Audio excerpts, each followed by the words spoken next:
Hello everybody! Elder Scrolls II Daggerfall with mods is my favorite Elder Scrolls game, with Morrowind coming in a close second. Obviously, I like the two different games for two different reasons. They were designed quite differently from one another. Morrowind, having the best world building out of any Bethesda game in my opinion, being smaller, handcrafted, much more tightly focused experience. Daggerfall, on the other hand, I've always described as a fantasy life simulator, but I've never really explained why. So today I'm going to go over 2 ways to play modded Daggerfall. This is a direct follow-up to my new player's guide for Daggerfall. So if you feel that some information is missing from this video, it's probably in the new player's guide. I highly recommend new players check that out first. I'll make sure it's linked below. So assuming you've either seen the new player's guide before, or you just really know Daggerfall Unity and all of the fix mods I would recommend to pre-install before setting up a loadout, we'll move on.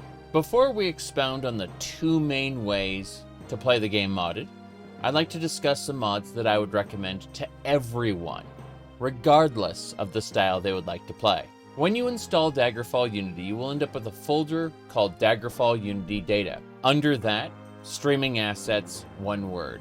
This is where Daggerfall Unity mods need to be installed, with most of them going into the mods folder, but others going into textures, quests, or quest packs. You can look into the individual mod and see where it plans to go, based on its file structure. The only mod I'm going to go over from the previous video is very relevant here. I recommended the Archaeologist Guild as a natural extension to all the other guilds in the game. It has a rivalry with the Mages Guild, so you'll need to be careful on what quests you do if you plan on progressing both guilds. That said, the Archaeologist Guild has a lot of quality of life tools such as mark and recall and locator devices that will help brand new players, which is why it's the only content mod I did recommend in that new player's guide. The first mod I'd recommend for everybody is the Main Quest Definitive Edition. Normally, main quest mods don't work together because each main quest file replaces the previous one. But this is a combination of 4 of the most popular main quest mods: No Rush Main Quest, Optional Main Quest Identifier, and Main Quest at Level 1. By combining the best main tweaks into a single compatible mod, this is in fact the definitive edition. Next, for added quest content, I recommend the Quest Actions extension, which is a requirement for most new quest mods. The mods I recommend using for it are the Tale Continues, which just picks up on and expands on some of the vanilla quest lines, quests that would normally dead end in the vanilla game. Second, I recommend the Daggerfall Unity Quest Pack 1, which adds over 200 quests to the game.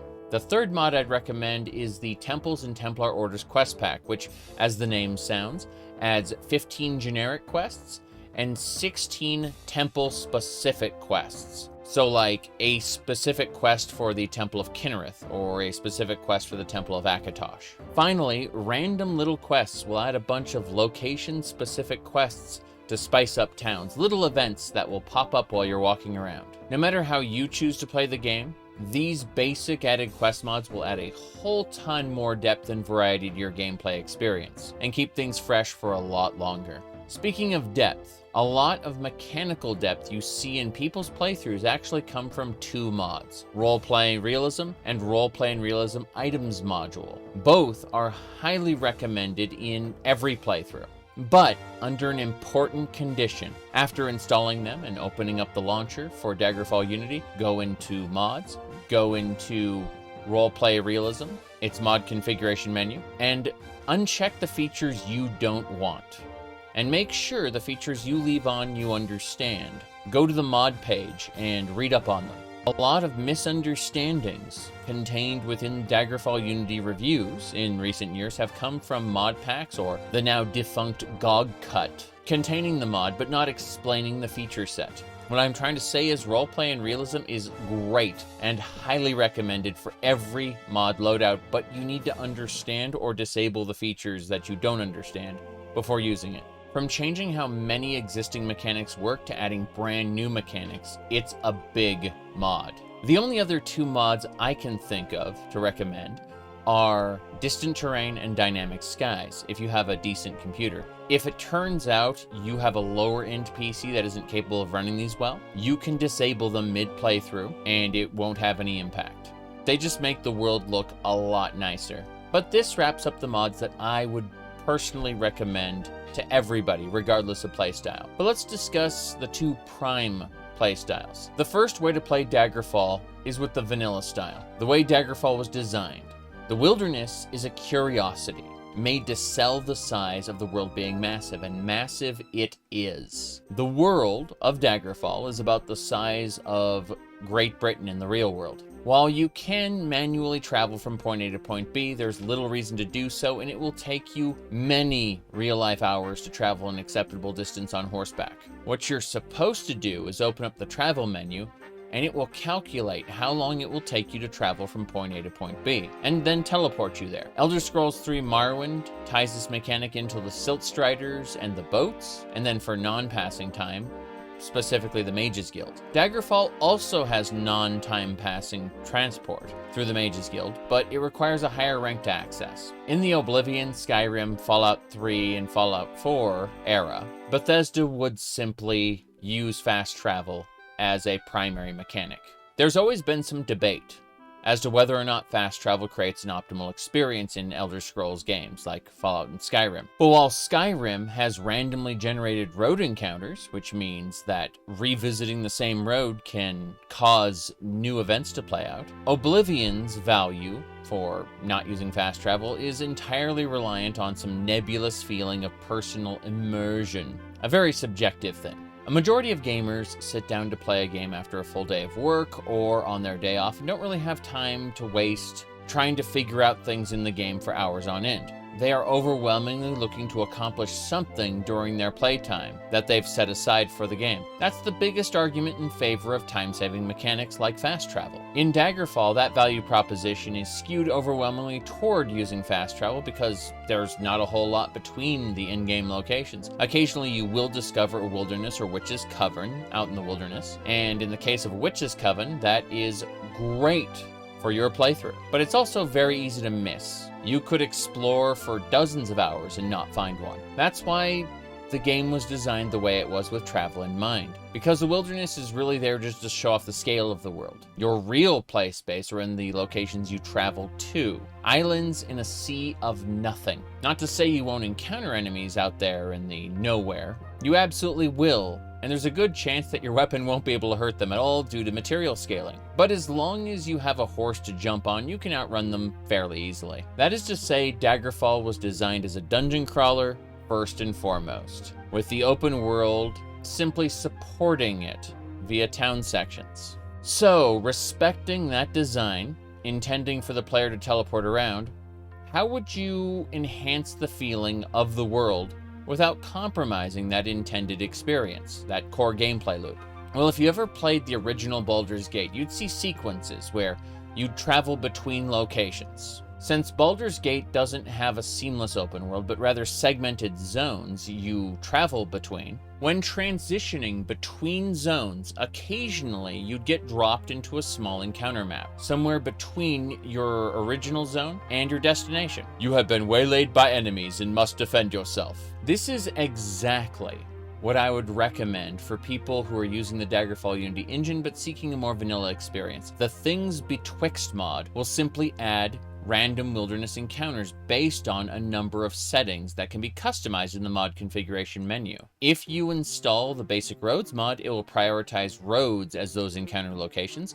If you install the enemy expansion, it will add expanded enemies to the encounter pool. Road encounters make the world feel a lot deeper and more alive without changing a whole lot. That said, I did call this video 2 ways to play Daggerfall. The other way you've seen on my live streams. I'll have the playlist for the latest one linked below as well. A number of years ago, we used a mod called Tedious Travel that would replace the instant teleporting travel of Daggerfall for a time dilation mechanic, where you could speed up time and witness travel through the wilderness in real time, but sped up. this was a very basic mod, didn't do a whole lot. Tedious travel has since been replaced with travel options. The idea behind travel options is that you can execute a player-controlled travel with the camp-out feature, or teleport by choosing the sleep in inns feature. Strictly speaking, as far as in-game time goes, player-controlled travel will get you to your destination a lot faster. But then you'll have to deal with anything that pops up along the way, which in the vanilla game is very little. So this second way to play Daggerfall relies on at least a few mods. First, Basic Roads adds a network of roads between most of the major locations in the game, although not all of them. If you check your travel options mod configuration menu, there's a button you can hit to automatically travel down a road. This turns that huge empty void you get in the vanilla game between locations into a vast interconnected grid of roads leading between locations. Next up are the Wilderness Overhaul and World of Daggerfall project mods, which resculpt the terrain and add countless locations to the game world. With this on, you will find guard towers protecting some of the major trade roads, bandit camps set up ready to ambush the player, and potentially full of loot for the player to grab, and much more. Although immersive, this might not be as exciting as a player would want it to be. And so for that, I would recommend the Advanced Wilderness Encounters mod. Unlike other encounter mods that are constantly running quests in the game's background, this is a different type of mod that you can customize through a mod configuration menu to make it as tame or as wild as you want. And you really should configure this to your preferences. Other mods, such as Sigil or Warm Ashes, are good encounter mods. However, it's important to note that they will likely increase the file size of your saves dramatically and cause the game to load more slowly because of everything that's being stored in the background. They are not as customizable as the Advanced Wilderness Encounters. That said, outside of what I just described, there's nothing stopping you from applying all three and having hordes of monsters after you all the time. The coolest thing about the Warm Ashes mod is that the exteriors of dungeons such as castles can be garrisoned by a standing army, and that standing army may choose to fight you, with massive rewards should you win. The last mod I would say is mandatory for this style of play would be hidden map locations, which will render the vast majority of the game world undiscovered from the start, forcing you to do a lot of traveling on your own to discover them. I found this really satisfying, traveling down a road and seeing all the minor towns and villages pop up on your map as a kind of record of where you've been. From here, the gameplay works as follows. You hit your travel options road hotkey, travel down a road, leading to your destination, occasionally being stopped by encounters, which are usually profitable. Every once in a while, you'll cut across country to your destination through the wilderness, which, due to the wilderness mods, will sometimes cause you to stumble upon very interesting things in the process. So as I said, Daggerfall feels very much like a fantasy life simulator, and that's due to the political system mostly being out of the player's control, but also subjecting the player to those political whims. But beyond that, in the vanilla game, this playstyle specifically does really make you feel like a traveling adventurer. If you want to be a traveling merchant on top of everything else, check out Artex Fire's Economy mod, which will add a hotkey to your game that you can access in towns in order to view the economy menu with options for mass buying, selling, and storage of trade goods in a level of depth that puts most other games to shame. Next, if you want to add a couple levels of depth to Daggerfall, and you're willing to accept the tedium of doing so, Realistic Wagon will turn your horse and wagon into physical objects that don't just sit in your inventory. Keep the wagon_rescue and horse_rescue console commands handy, however, just in case of engine weirdness, since Daggerfall is a really big world. And if you lose them, it's unlikely you'll find them again. Next, and this is the most impactful and most diverse out of the mods you can install to change up how you approach Daggerfall. The Climates and Calories mod is a survival mod that does several things. First and foremost, you are subject to the weather. You should be checking your info button as often as possible, but you'll need to dress warmly in cold areas, and be careful about your armor icing up. Wearing 2 formal cloaks to protect yourself from the night's cold, making sure to put the head on to avoid getting wet from rain or snow. Wearing a single casual cloak during the summer to avoid the sun. Secondly, you'll need to eat or drink something, and you can usually do that at taverns, or forage in the wilderness and cook your own food. At first you may be thinking, well, that's not so bad. However, these systems transform time into a resource that needs to be managed. Normally, if you had low health or low fatigue, you could just nap on the spot.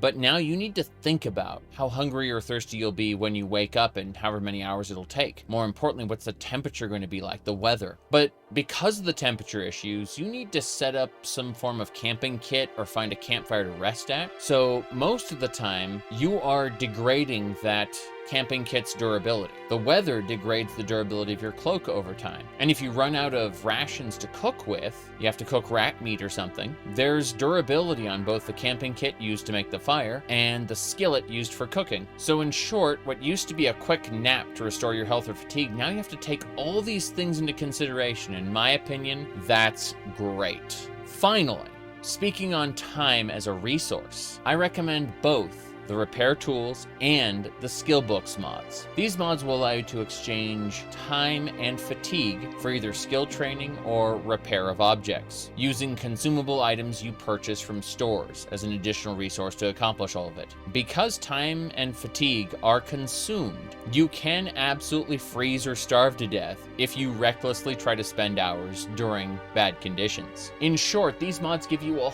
whole ton of options on how to progress and be self-sufficient, but you need to be aware of where you are and when to take advantage of them, because the world is larger than you and will kill you if it can. At this point, Daggerfall really does feel like a fantasy life simulator. You're traveling physically from place to place, dealing with encounters on the road. You have to be aware of the temperature, your coverage, the condition of your wagon, what kind of spare parts like wagon wheels, repair tools, supplies like rations and water that you need to keep in your wagon. There really is no wrong way to play Daggerfall, although this isn't quite to Elder Scrolls V Skyrim's level of being the Gary's mod of open world RPGs. Daggerfall still has a lot you can do with it right now. The reason I made this video was not only to explain to people the difference between vanilla versus how I play, but also to provide people who just gotten into mostly vanilla Daggerfall an idea of some of the things that are possible within the engine. Again, I'll have my live streams linked below. You can skip through those and see just how stupid I've made my game. There are dozens more mods in my average list that I haven't listed here because I'm not talking about combat systems or user interfaces, just content, right? Just an idea of how you could set out to play the game. Is there a particular Daggerfall mod that